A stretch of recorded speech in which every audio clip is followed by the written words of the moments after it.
Les Noces funèbres fête ses 20 ans aujourd'hui, un film où la mort semble bien plus joyeuse que la vie.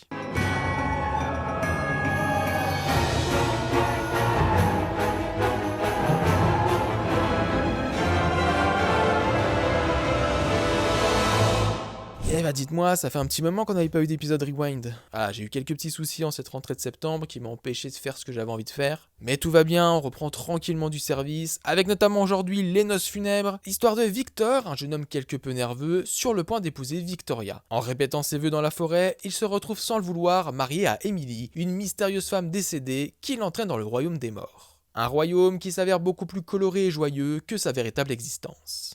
Alors sur le plan visuel, il n'y a absolument rien à dire, c'est vraiment un film d'une très grande beauté. C'est de toute beauté. C'est un film en stop motion qui est extrêmement bien maîtrisé. Et c'est d'ailleurs la première fois sur ce long métrage qu'on va filmer de la stop motion avec une caméra numérique HD.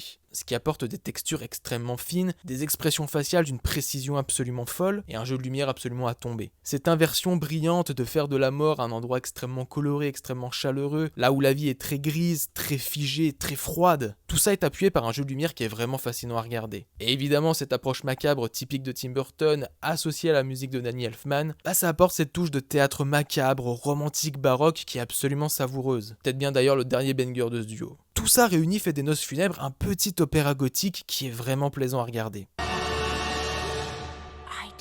Et pourtant, malgré tout ça, c'est un film que j'oublie assez vite en fait.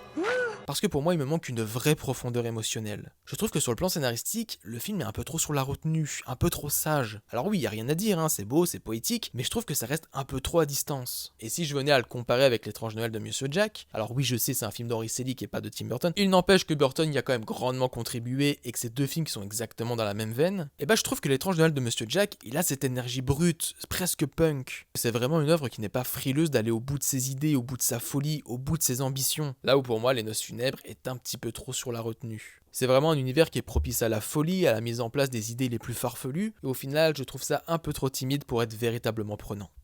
Bref, tu l'as compris, pour moi Les Noces funèbres est un film qui est un vrai bijou de l'animation artisanale, mais c'est un film qui se contemple plus qu'il ne se ressent. Mais ça reste malgré tout une œuvre visuellement incroyable, même 20 ans plus tard.